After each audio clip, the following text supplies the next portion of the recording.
Making sure we're live. Hello and welcome. Today's day 3. I think we're just gone live then. I might just repeat that for those of you that are just joining. I think we were delayed in the start. Hello and welcome. This is the 17 days of quantum. We're on to day 3 now. 14 more to go. We've gone through so far generational wisdom and also looked at anxiety and the gift of anxiety. But what we're looking to expose over these 17 days is an insight into what makes a quantum movement what it is. It's coming from a place of completion. It's coming from a place that there is nothing needed, nothing required, nothing to heal. There's no problems. It's about coming to a state of understanding within each of our own selves.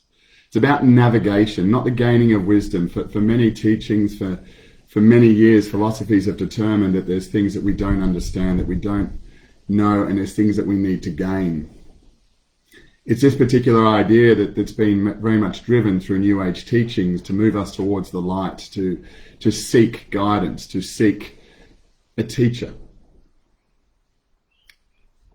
I want to go through with you today a topic called move away from the light. And the reason for this is that there's so much going on in the world at the moment that it's so very important to understand that for us to have our own power, to recognize our own strength, this can only be done by our willingness and our embracing of what is dark, what is unseen within us. Is that we continue to blame, we continue to push away those things that we reject in others as we haven't come to understand them in ourselves. We cannot lead, we cannot be an example, we cannot liberate while we continue to maintain a presence lived in the light. The light is our comfort, the light is what we see, the light is what we know and what we've always been. It's our ability to go into the unknown, which calls us to bring forward the magic, the unseen within our own selves. To continue to approach what is familiar, what is comfortable, will lead us to create things that are similar and the same and live a life that's less than vibrant. One that is compared to others by also what is seen. For many of us, it brings us comfort to sit in a state of light. What we can see, what we can feel, what we can touch, and we live in this existence very much driven by our own physical senses. In the absence of our own ability to navigate frequency, to navigate energy, to navigate the very internal capacity that is unlimited within each of us.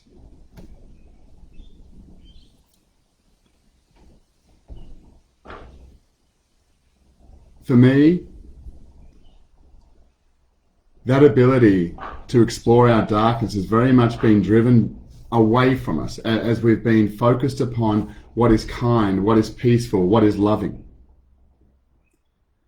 For many of us, we don't see the sinister nature of ourselves. We don't see the ways we deceive ourselves if we don't look into those areas within ourselves. For many of us, we're yet to accept that there is a life going on around us where people are contrived, where they're corrupted, where they may be evil, where they may be doing things to us or presenting indoctrination to us that might not be in our best interest. But for many of us, until we can recognize our own darkness, the things that we've misunderstood within our own selves, we're not going to see it in another, and we're only going to judge it.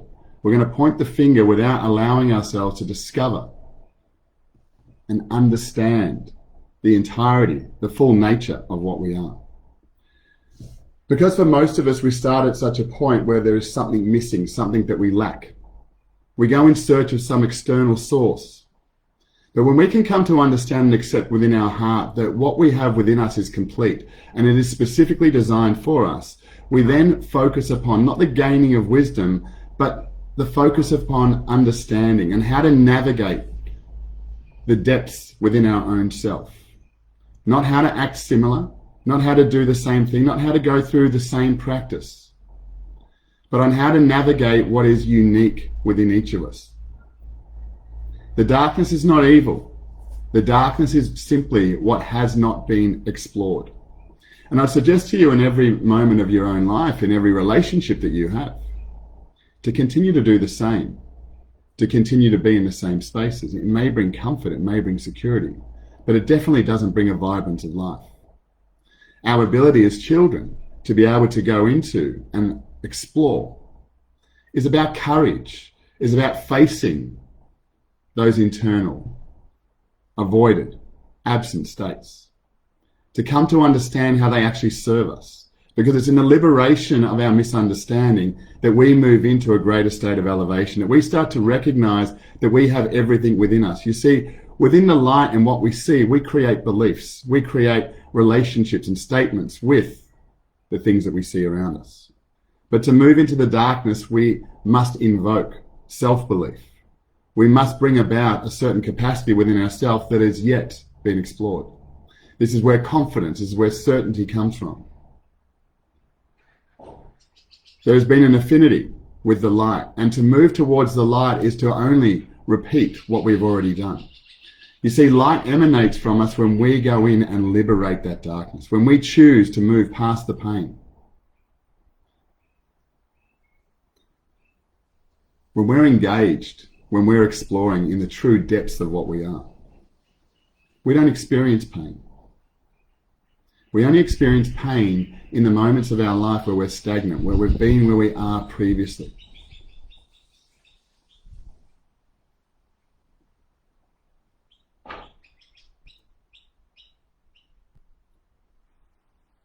Often in the light,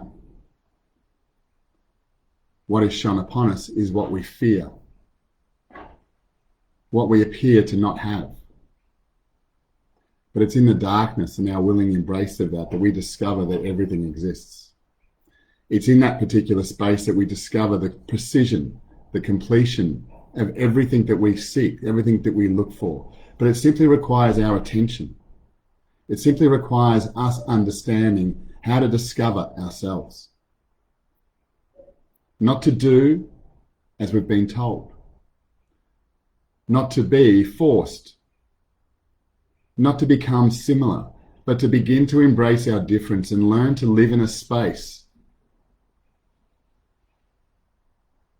that is directed and created by our own energy. Darkness is the source of all we have not explored. It's interesting to me that the very nature and the things that we fear are often the darkness. It's interesting that in the darkness, or in science, the very nature of the color black, it is the stability of every color. It is the absorption of all light. It is the opportunity to discover and bring to your experience something that is unique and fulfilling for you. In all of my awareness, there is nothing of greater significance than our ability to learn to navigate our own darkness.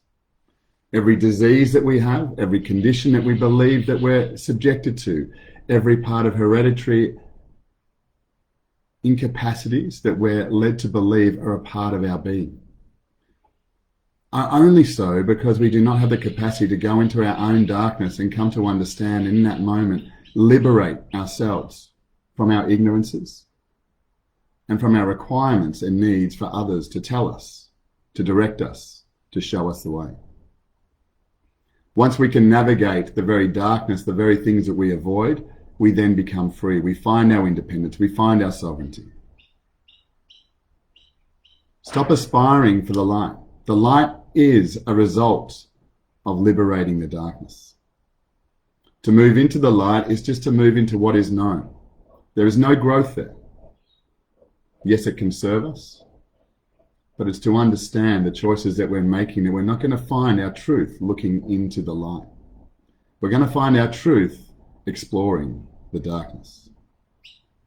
Find the courage, find trust, but look deep within yourself. Find the ability to be able to do that and come to embrace the very unknown that exists within each of you. Thank you very much for sharing. Thank you very much for your attention. And until we meet again on the inside, enjoy you.